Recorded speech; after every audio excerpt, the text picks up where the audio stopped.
Welcome to the Velvet Hour and to our first YouTube version of the Velvet Hour. I'm so excited. I'm going to be interviewing and talking with a dear friend of mine that I'm so excited for you guys to meet. She's so dynamic and so interesting, and she has such an interesting journey. So, welcome, Suzanne Adams. Thank you so much, Erin. I am so excited to have this conversation. We're going to have some FUN together. Yes. Yes. So I met Suzanne, let's see, it's been this September, it'll be 2 years ago. I know. I had never heard of Suzanne Adams before. I was not in her orbit. She wasn't in mine. And I once in a while will scroll. I'm not a big social media person, but I will at night once in a while scroll through Instagram. And I saw this guy dancing and just having so much fun and dancing. And I was like, wow, he's super fun. And so I watched a few of his, and then he came up again, of course, the next day. And he said, he's from Australia, and he said, I'm going to be in Laguna Beach. So if any of you want to come down and dance with me, I'm going to be in Laguna Beach in a couple of weeks. Come and see me. And I thought, Laguna Beach is like 5 minutes from me. And if he can come all the way from Australia, I think I can go to Laguna. So I just went down there and walked in, had no idea what I was walking into at all. It was a room full of people.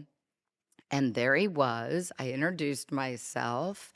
And then this amazing day started. And was that a quantum It was vibes? quantum success. Success, Yeah. yeah. So then Suzanne comes into the room and the music's playing and everybody's dancing. And, you know, I always have a shaker. And so I was like, wow, what did I just get whirled up in here? And so I sat and listened, and it was so inspiring. And the energy was so fun. And I met some really amazing people. Mhm. And I just thought, wow, this was kind of serendipitous. And then I chatted with you afterwards. And we've been friends kind of ever since. And I've gone to Sedona with you a couple of times. And It was the beginning of a love affair. yeah, I guess so. Yeah. Yeah. It was like we both love music, we Yeah. both love to dance. And I loved her energy. And yeah, I was like, wow, I kind of wandered into this, but I don't necessarily think it was a total coincidence. No, not at all. A whisper from the universe for sure. That's Yes. right. So we both listened to the whispers from the Yes. universe. Yes. And so, yeah, I think that was a very turning point kind of day for me. That was like, wow. I drove away going, well, that was fun and unexpected. And so then we've hung out several times since then. And I've learned so much from the people around you. Mhm. And I like to surround myself with kind of people in my own vibe, you know, and they're all fun. So Luke, who was the dancing guy that I had met, and I met that day, I got to talk to him, and I said, wow, this is so interesting. I found you just by happenstance, and then here I am, and she's fabulous. And I was like, yeah, but I don't know if I could do anything like a podcast or anything like that. I'm just here for the fun and the vibe. And he goes, Erin, I think the neatest thing he said to me was, Erin, you don't have to have a degree or a certificate or have 25 years experience to inspire people. Mm. And I was like, ooh, you're right. Yeah. That's kind of an interesting point. I never his take on that was because he's like, I don't have a degree in, you know, counseling, psychology, inspirational speaking, anything like that. He goes, you don't have to have any of that to really inspire people. If you're just kind of an inspiring person, motivated person, it'll come out. So I thought that was kind of interesting that he said that. So I want to ask you a question off the bat. Sure. What one question, because you do a lot of podcasts, Yes. do you wish podcast hosts would stop asking you? It's not a question that I wish people would stop asking me. It's that I believe that a podcast is meant to evoke a feeling, is meant to build connection. And so what I love about podcasts is just let's pretend that the cameras aren't here and the microphones aren't here and have a conversation. Right. And when we can do that, that's when to me the biggest ahas, the biggest connection, the biggest transformation takes place. Yeah, the magic happens Yeah. in those moments. Yeah. What's a totally non motivational guilty pleasure you indulge in? I've never even asked her this. Guilty pleasure. Yeah. Gosh, I'm gonna have to think about this one for a second. So, non-motive pickleball. Oh, have you got into pickleball? Yes, and but you know what? I haven't been doing it as much lately, but I am craving it. And I used to play all the time when I lived in Laguna Beach, but Okay. then when I bought the house and moved over to the house, it wasn't quite as convenient. And so, but pickleball is a definite guilty pleasure, and I cannot wait to do more of it soon. And you're competitive. I am competitive, So- and I'm athletic too. I'm very good at pickleball. Yeah? Yeah. So I bet you are. Yeah. So, okay. What's a piece of advice you no longer agree with? You stumped me, Erin. Well, this is a hard question for me to answer, and I think it's because if I don't agree with something, I don't live by it, and if I don't agree with it, Is there something, a bit of advice that you got long ago, maybe that you used to agree with? oh yeah, oh my gosh, so much. Okay. So I would say, like, if you want to say, like, what's typical standard advice that I don't agree with would be, I personally don't think that you should ever try to be realistic. I don't think that you should do what feels predictable. I think, in fact, if you're only doing what feels realistic and what feels predictable, you're living a very boring life. I think that you get to make the rules in your own life. And when you really tap into that, it's what I teach in the Adams Actualization Activation is really about understanding that you create your reality. And so there's so much advice floating out there that I don't agree with. However, there's a lot of advice that I do agree with. And a lot of the advice that I do agree with is playing at your edges and stretching and dancing and living a life, which you do this so naturally, Erin. You live a life that excites you, and you are somebody that very naturally just embodies fun and magic, and you're always looking for it. And so I think that when we can really decide, like, what is it that lights us up and go get it, then that's really what life is all about. Yeah. And the Velvet Hour, which when I first met you, there was no talk of the Velvet Hour or anything. But then in Sedona, somebody said, "Oh, you ought to have a podcast." Now, I didn't know much about them. And then I had girlfriends over for dinner, and a couple of them said that because we were telling stories and sharing experiences, and they were all different ages, from like early 30s to early 40s, and I was older than them, and so I started to think about it as a whisper from the universe. Yeah. And I thought, why does everybody keep saying that? So when you hear things like that over and over, you have to start paying attention. And you and I, when we first met, that wasn't even part of the thing. And then this just kept getting bigger and bigger, the conversation about it. Yeah. And I remember running names by you and things like that. And so it's now here and it's in the universe. Yeah. So It's actualized. yeah, you kind of manifest what you want, and it can happen. And it took a year, but okay. it'll happen. Yeah. What's the story behind the moment that you knew this was your calling? There's a story behind the moment that I had an awakening, and then there's a story behind the moment where I knew this was my calling. And to answer your question, which is the story behind the moment where I knew this was my calling, was honestly the first time I began to lead and facilitate.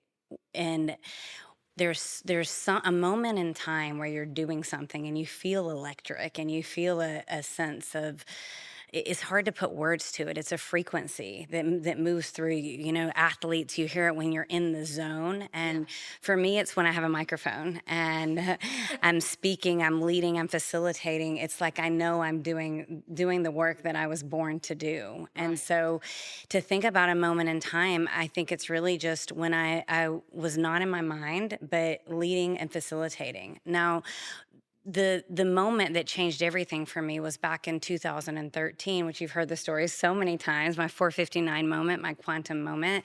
And this was when I had spent all of these years trying to fit into a box that didn't have my name on it. And like I look at you and the way that you raise your girls, and what a gift to really be able to put children in their power. And there's not that many mothers that understood how to do that. And when you can really understand how to live life in a way that is in alignment with your passion and your purpose, everything changes. And so I had spent so many years trying to please other people and not really realizing how disconnected I was from my own magic or my own magnetism. And I started to have a glass of wine every single day to take the edge off because I didn't want to feel. And all of the feelings that I had been pushing down were bubbling up. And so the moment that literally changed everything for me was when I was sitting on the sofa and I was staring at the clock, and I waited till 5 o'clock to have a glass of wine to take Because the then edge it's off. okay. Then it felt At 5 normal. o'clock, it's okay. It felt normal. And I did this for a few months, and things weren't getting better. They were getting worse. And as I'm sitting there staring at the clock, it's 4:57, goes to 4:58, 4:59, 4:59, 4:59. And the clock never changed. And I still get chills, and it brings up emotion just talking about this moment, because God, the universe froze the clock for me for 10 minutes. And as I was staring at that clock, something erupted inside of my soul. And it was the first time that I really felt my own power. It was the first time that I really felt my voice, the voice of my soul. And from that moment on, I fell to my knees and I made a choice that I wasn't going to walk down the lonely road I had been walking down.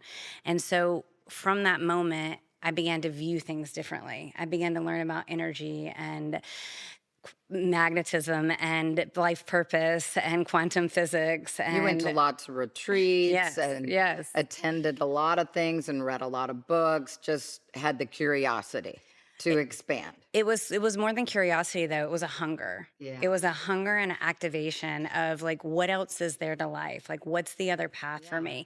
How do I not just like live? Because if you would have seen my life before from the outside, it would have looked pretty solid. You know, I mean, there was a lot of things from the outside that looked great. But you were living to work, not working to live. No, I lived. You did. I did. I So you traveled all the time. traveled. I was very good at my career. I excelled in my career. Here's the thing about soul alignment is but that career was in very much alignment until it wasn't. But I never was like, I never hated my job. It was in alignment until it wasn't. And then when it wasn't, there was no turning back. And so You've done it. Did you feel like, okay, I've achieved this. I'm successful at this. I know I can do this. I've done it. What else is there? the thing is like, I wasn't looking, like I wasn't searching. It was as if this mission found me in that time, because I wasn't searching, but I also wasn't thriving. Like I had gotten to the point where what had once been hard was easy, but then it was like everything stopped working out. Like I almost got engaged to a man, and everything in my body was like, he's not the one for you. But I'm from the South. And if you're not married by 30 in the Yeah. South, You're an old maid.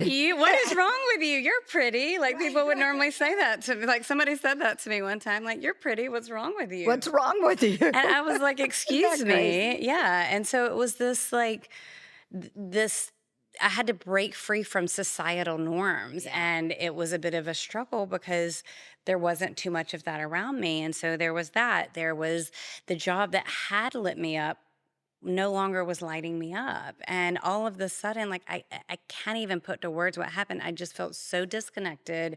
I was seeking, I didn't know that I was seeking. I was looking for fulfillment. I was looking to be desired. I wanted to be appreciated. And I didn't know it at that time, but I didn't know how to love myself. And so all of these things were subconscious and I had no idea. So in that moment in 2013, when the clock froze, it was as if there was this passion ignited. And so then the year to follow that, that was when I became the retreat junkie and started going to all the retreats. I wrote my first book. I began having the desire to speak, and things worked for me very quickly. So in 2016, I spoke for Hay House next to Deepak Chopra, Gabby Bernstein, all these New York Times bestselling authors and me. And I that's mean, you excelled pretty quickly in that whole arena. I did. Yeah. And I had a lot to learn and I'm still learning, you know? Mhm. And so it's interesting because I always talk about, you know, that we're on the journey to heaven on earth, the stairway to heaven on earth. And it's like each next level, like a video game. You get over here and then you're back at level one. You're just at a Right, higher right, level. right. And so for me, it has been a journey and a moment. And it's been really fun to keep going each step of the way. And then you had bought a house in Georgia and remodeled it. It was Mhm. like this beautiful house. And you came out here, was it for a retreat? I came out here for some speaking opportunities, Okay. and it was a couple of them. And so I looked at the map, and I love to travel. Yeah. I literally had traveled the world from my mid-20s on, and I looked at the map and I saw Laguna Beach, and I was like, oh, well, I'll just hang out there for a couple weeks in between these meetings. And so one day, this was in February of 2019, which is rainy season here, Mhm. and I walked outside, and it was my first day of the trip. And I walked outside, and it was another quantum moment, and literally just like I felt my soul electrify my body, and I heard, "You're supposed to live here." And I was Yeah. like, And you're like, yeah, wait, right. what? And I wasn't looking to move. And it was one of those things where it created this level of curiosity and excitement. And you know, when you get that, like, it's like a engine in your body. You're like, yes, like that's how I've learned to operate. When you get the excitement, when you feel like, oh my gosh, this feels scary and it makes no sense, but it feels like excitement. And that's the It's like a energy. feeling in your gut and Yes. your other mind or body is resisting it, but you just have to go through it. Yeah. So have you ever heard the woodpecker story? Hmm. I I don't don't think you know. No. have. So, well, it's in my book, Quantum Vibes, which I know that Oh, then I've read it. you read a while back. But I haven't told this story in a very long time. A lot of times when we want to have a quantum leap or when we want to expand, the mind will talk us out of it. Okay, so very successful people naturally, which you are, your family is, like you've gotten this, you've nailed this. But a lot of people don't fully understand. You have to stretch what's possible and you have to align your mind with it. And so when I got that feeling, this was in February, and I was literally the whole 2 weeks I was here, I was just like having the time of my life. There were so many synchronicities. And then I got home and I knew I wanted to move, but it made zero logical sense. I was on Zillow. I was looking at properties. I was like, "Whoa!" The And a market. lot of people at that moment would go, ah, that was just a dream and go back to their normal life, Yeah, right? exactly. Hmm. And so I was looking at properties and like feeling excited, but then I was like, "Oh my gosh, this is a totally different market. Like what like no." And so I kind of kept teetering, and I was praying for a sign and I was asking for a sign, and wasn't getting a sign, and I was really mad because I wasn't getting a sign. And so to make a long story short, had an event that was in Atlanta, and the morning of the event I hear this like bam, bam, bam, bam. And I'm like, what is this? And I can't figure out what it is. The hair and makeup came. I was on stage all day. I get home. I'm exhausted. I had totally forgot about it. Next day, like 5:45 in the morning, bam, bam, bam, bam. I'm like, what is this? And I can't figure it out still. Here's your sign. Yeah, basically. And I'm like, what is this? And then the hair and makeup's there. And I'm like, oh, the show must go on, right? So I have an incredible event. The next morning, the same wake up call, bam, bam, bam, bam. This time I'm like, I'm investigating. I go out, I walk out. The renovation I had just done, these huge cedar beams, which were hard to find in the first place. And a woodpecker is literally dismantling the cedar beam. And I'm like, what is this? And I'm shooing it away and it's not going away. And he leaves. And finally, I just like get some rest and I forget about it yet again. And then the next day, again, like bam, bam, bam, bam. I walk out this time. The woodpecker gets a piece of the cedar beam, looks at me, spits it out. And all of a sudden, I was like, I think this is my sign.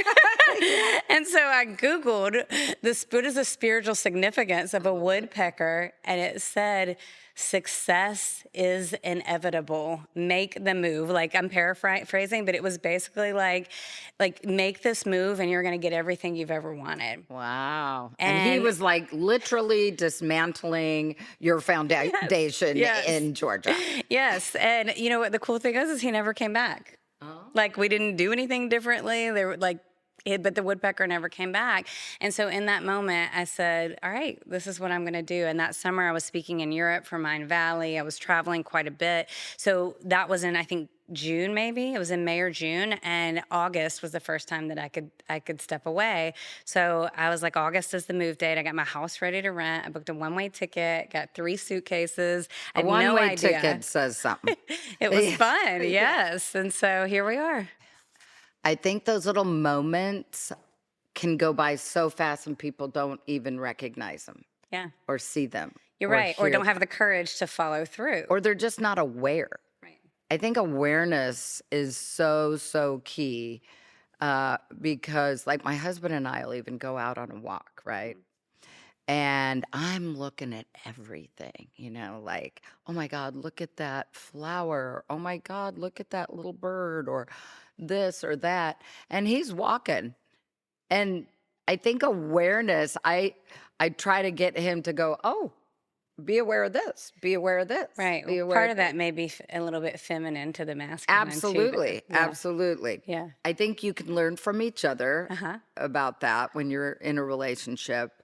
And I think awareness is so key that when you have those little whispers of the universe, um, you have to be aware and you have to be paying attention, you know? And move accordingly. Yeah. I mean, my husband and I were thinking about buying a place in Arizona in a beautiful area of Paradise Valley. And so we spent a day out looking around at properties. We looked at several places, and they all have their positives and negatives and everything. And then we went to this old ranch house and we walked around the outside because we didn't have an appointment. And so we drove by it several times and I looked at it and it had this huge tree in the front yard. And I'm a tree freak. I love big trees. And so it had this huge tree, and I thought, my gosh, that's been here forever. And that was on a Sunday. And so we narrowed it down to 2, and I was going to call on that one first. So called on it, and she goes, oh, we just took an offer on that, and they accepted it on Saturday. Mm-hmm. And my heart just sunk. I was like, oh no.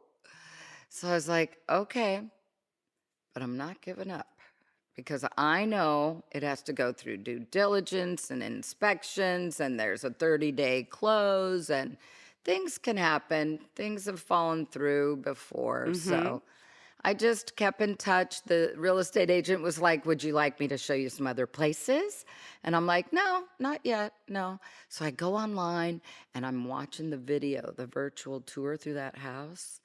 And there are pictures on the wall of the family and her artwork and her little antiques. And this family had been there for 30 years, raised their kids. And I could just feel the family's energy in this house. Yeah. I walked through it probably 6, 7 times and looked at everything she had on the wall, the decorations, everything. And I thought, no, this is supposed to be the one we get. Yeah. And I printed out pictures. I do this a lot. I printed out pictures and I put them by my bedside. And I would look at them and like physically walk myself through this house. Mm-hmm. And I asked her questions, the real estate agent, about them. They had 4 kids. He was a doctor, da da da. And they were moving on because they had bought a small, really downsized. Their kids were grown and they had already bought a place. And I said, okay. And so I called her back and I said, so we're at the due diligence period. Did everything go okay? She goes, yeah, it did. I go, okay. So their inspections are done. Okay. She goes, you ready to see something else? I said, no, not yet. And my husband has already moved on and looking at other Right, places, right. right? So then when I told him, it's funny because he knows I do crazy things sometimes. And so when I told him, honey, that house is just accepted an offer the day before we looked at it. And he goes, oh. And I'm like, no. And he goes, well, you're just going to have to manifest. So, so anyway, so I would look at those pictures and look at the virtual tour. And I called her and said, did they do their security deposit? She goes, yeah, they did. Like, okay. So I knew the closing date. Went on, time went by. We went on a trip. We come back. We're going to a charity gala that night, getting ready. And she calls, and that was the night or the day after they were supposed to close. She called me and she goes, Erin, I don't know what you got going on over there, but at the last minute last night, it fell through. And I said, all right. Arrows up. Arrows up, right? I got that from you and I love it. I have a hat and I wear it all the time that says arrows up. And so I said, well, we're going to go to this charity gala. I'll call you back and put an offer on it tonight. And we got it. Amazing. So it's little things like that, that if you have a gut feeling about something. But just to put in for people listening, like what you did there was you literally rearranged your energy. You had like arrows up alignment. What does that mean? That means that your intention, your energy, you were set on the house without attachment, because attachment is usually what blocks manifestation. So you were set on it. Your arrows were up. You were plugged into like, I can just feel it. This is supposed to be it. Like you had that higher knowing, and then you didn't get discouraged. Like you got like, oh shoot, like I thought I was going to manifest it, but it didn't. But you still held the energy, and in doing that, everything rearranged, and then you got your house, and that was a matter of what, like 30 days too, Yeah. right? It was Yeah. quick. Yeah. I mean, that was when I went in and told my husband, and he'd moved on and wanted to look at this other place. I went, guess what? We got it. House just fell through. And he was like, how do you do that?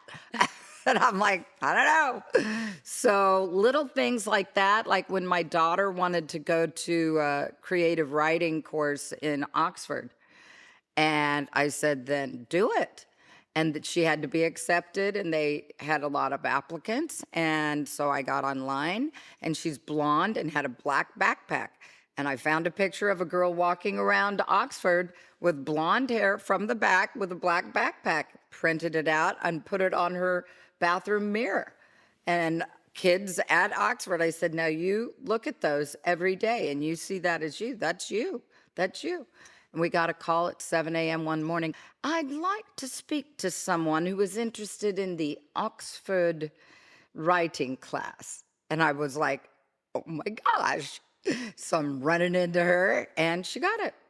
So a lot of that is, I firmly believe that if it's meant to be and you have a desire that's so strong, and you put yourself in that with such detail, like you have to see every detail of it happening, and to the point where you feel it already happen. But you know what's interesting is I don't see the detail at all. Really? Like and there's different types of manifestors. So you are somebody that like it works so well for you. Now I do get to the feeling that same place that you do, but for me, it's almost a block if I have to be able to see the details. It almost like puts a lid on it. Whereas for me, it's more like just the feeling, the desire, like knowing like certain elements of what I desire. It's Okay, interesting. interesting. Yeah. Yeah, different types, Yeah. different techniques. We had a hard time getting pregnant the first time, and it took, 2.5 years or something. And I would go to bed at night and close my eyes and just see myself holding this baby. Yeah. And it did happen. I mean, and I have to do it with real detail. So that's unique soul blueprint. So you know that you figured that out. It works so good for you, and for many people that does work really well. Hmm. And it's like we have to learn what's our flavor of manifesting. Yeah. Yeah. Yeah. Interesting. Okay, I'm going to ask you another fun question. When was the last time you felt unmotivated and how did you deal with it? I mean, I don't want to sound arrogant with this, but the truth is, I very rarely find myself in a lull because I'm constantly doing things that light me up. Mhm. That being said, the last time I found myself in a little bit of a lull was at the end of last year, and I realized I needed more fun. I FUN. remember that. This is when FUN Yeah, came I into the remember picture. that. And it's not that like again, a lull is a strong word. Yeah, It was just more like I need some like something life, new. some electric, some electricity of something that feels new and fresh. And sometimes we start to get to where everything can just feel like routine, or we need to spice things up a little bit. And that's how I felt. I was like, I need some more FUN.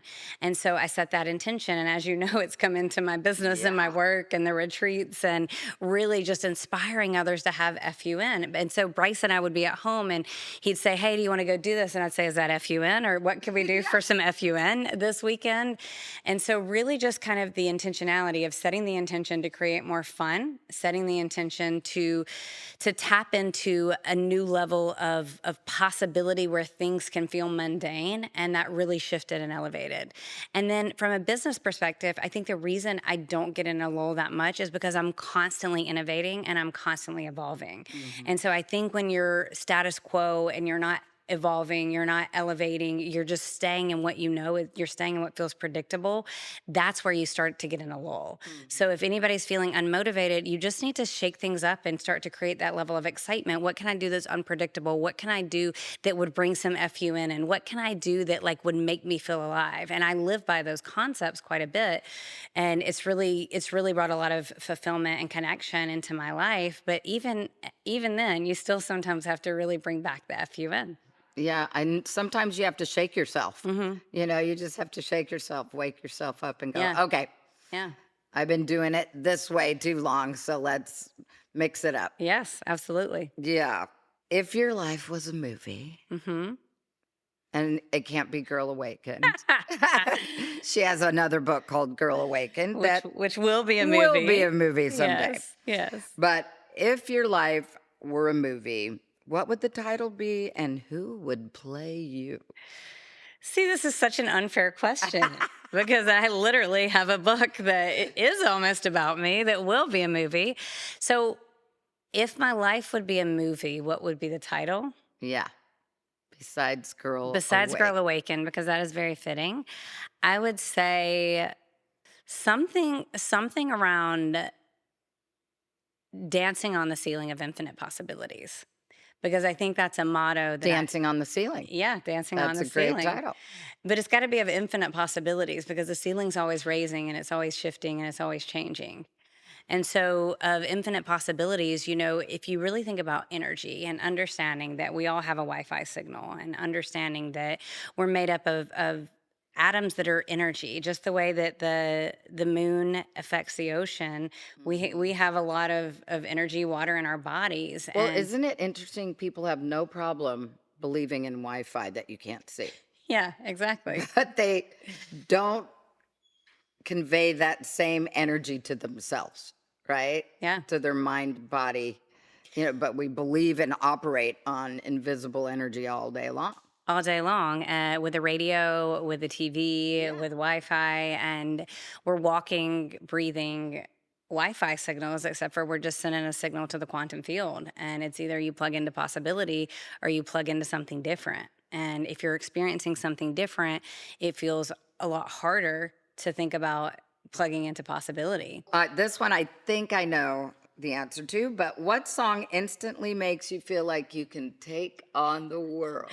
You make me Me feel like dancing, I knew gonna that dance was the it. night away. You make me feel like I dance. And knew I'm not that a was. singer, but that is a song. I knew it. I knew Yeah. that was going to be the one. Yeah. Yeah. That's a good one. It Yeah, gets everybody up. it Everybody knows does. it. Yeah. Yeah. Yeah. So, what questions do you have about the Velvet Hour? Well, I know so much about the Velvet Hour. Yeah. And for everyone listening, you're in for a treat. And one thing that I'll say about like really just watching the journey from inception to actualization is, Erin, you are just one of the coolest people that I know. You really are just cool, interesting, always such a huge cheerleader for those that are around you. You're always so interested in what's happening. And then also just all of your stories about, oh, I used to do this. And your artwork is incredible. And just what you've created is really amazing. And having the gift of watching you develop the Velvet Hour and hearing the stories about it and watching it come to life is like, this is something that people can evoke inside of their lives at any time, at any moment. And I think of something that makes you so special is you're always looking for the Velvet Hour. And whether it's in a conversation that you're having with somebody, whether it's a story that you've heard, whether it's as being a mom, as being a friend, as being a sister, as being a wife, you're always really looking for what is that magical moment in somebody's life. And so to me, the Velvet Hour represents the magic of life, that really cherishing the moments right in front of us. And I can't wait to see where the Velvet Hour goes. This is so I exciting. know. I can't either. I think I'm just taking one step at a time because it feels good. It's a path that's opening up in front of me for some reason. So I'm enjoying it and I'm meeting all kinds of fun and interesting people. And I get to interview fun and interesting people. So who knows? It could be super fun in the future. And Yes, I'm having a good time with it. it So will be. I just go with it. I think bravery is kind of it's a hard word, and I don't see myself as significantly a brave person Are at all. you kidding me? You're one of the bravest people I know. Oh my God, really? Yeah. No, see, I would say I might be a little fearless. Well, they go hand in hand. Okay, okay. Because if you're fearless, like brave is you move regardless I'm not of going the to go outcome. bungee jumping or Right, anything like right. But that. that I But don't. To me, that's not bravery. To me, is bravery is being your authentic self. Is moving in alignment with your soul. Is not worrying about what other people are saying. If it doesn't really fit where you're going, you jive. You move with it. You're courageous. You're brave. You go. You make your own path. You've done all those things. well, I think I was like you were when you were a young woman in Georgia before your quantum moment happened. And, you kind of do the things that you think culture, our cultural norms, like you go to college, you graduate, you get a good job, you buy a house, all those things, then you get married. And so I lived my life like that too for a long time. And I think, thank God, getting older is so liberating. Yeah. It really is because I'm a person that cares about almost everything. I care a lot about things. And I think I care a little less as I get older about things. And so it's kind of liberating. I like that. It's like, oh, why not? Let's try it, Yeah. you know? Yeah. I agree. Right, Totally. Yeah. right. So what's our next adventure? Quantum Success Live. And I'm going to tell people because you hear the word quantum a lot, and a lot of people think they know what it means. And I don't know if they really do because I was one of them. I was Hmm. like, okay, yeah, quantum. But a lot of people think they know what it means. And I'm going to explain it in lay terms, just so when you say quantum leap, the best way I could explain it to my youngest daughter was if you're hiking and you come across a pond that Hmm. is just completely still, and you picked up a small pebble and you threw it in the middle, and you would see the ripples go Hmm. all the way out to the edges of the pond. That ripple effect is the quantum. It is the quantum ripple effect of one action. One action. I love that. It's really just the way you can see energy. And so Yeah. I think for me, a layman way to explain quantum is you you are at level one on a ladder and all of a sudden you're at level 10. You've collapsed time and space. And Hmm. so you've been able to go faster and farther and do more in less time. because Mhm. time isn't a thing in the quantum. So just like you said, you put the rock, the pebble in the river and it goes out. It's what you're doing with your energy is you're just collapsing time and space and able to bring in your dreams faster and in a way that feels more expansive to your soul. Mhm. And I remember, I'm really encouraged by this whole movement of so many coaches out there, motivational speakers, books, everything, even movies. And there wasn't a lot of this when I was young. Yeah. I mean, we didn't have a lot of this at our fingertips. We didn't have cell phones. So Right. we didn't have all this information at our fingertips. And I'm so encouraged that all of this information and just different experiences are available to young people, middle aged people, older people.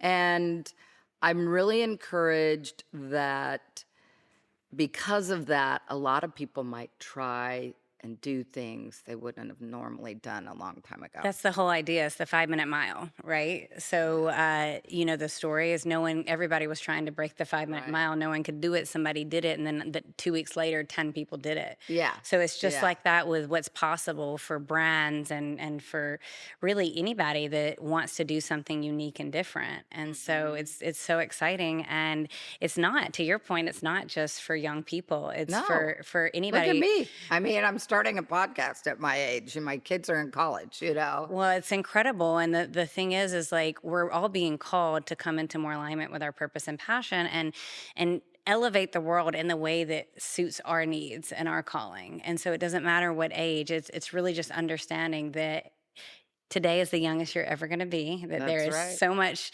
so much possibility at your fingertips, and that we're literally shifting consciousness as a human species. And Which is so encouraging yeah, to if not see if not happen. now, when? And When? now's the Yeah. time. Yeah. Yeah. Well, thanks so much. I could talk to you. I mean, we have for hours on end, but our next trip, I think, is going to be Sedona Sedona, the Sedona in vortex February. immersion. Yeah. Yes. Yeah. And Yes. I've been going to Sedona trout fishing with my dad in Oak Creek Canyon since I was a kid. So I've seen Sedona change from just this cute little mountain town to like this energy vortex. Yeah. And I was like, what's a vortex? And now it's always had that kind of energy. Yeah. And now just a lot more people know about it and go there to explore it and see Yeah. if it has any effect on them. It really is just a place where we're able to expand together, grow together to create really big dreams that we can plant, and then we quantum leap and And we have actualize so them. much fun. Yes. And a lot of A FUN lot for of fun. We sure. go hiking and we have sound baths and we share stories and we have music, and it's just a fun few It's incredible. days. 4 days of pure like potentiality. It's so much fun. Yeah. So I would encourage everyone to go out and be a part of it or experience it. It might be for you, it might not be for you, but at least experience it for Yes. sure. Yes. Yeah. Well, I love you dearly. Love you too. And I'm so glad that you came in to be my first YouTube Yes. interview. Yes. So this is exciting. Cheers to more magic and more fun and more velvet hours. If you enjoyed any of this information, experience meeting Suzanne, please join me again for another episode of The Velvet Hour. It's every 2 weeks, and you can find us on all your platforms that you listen to podcasts.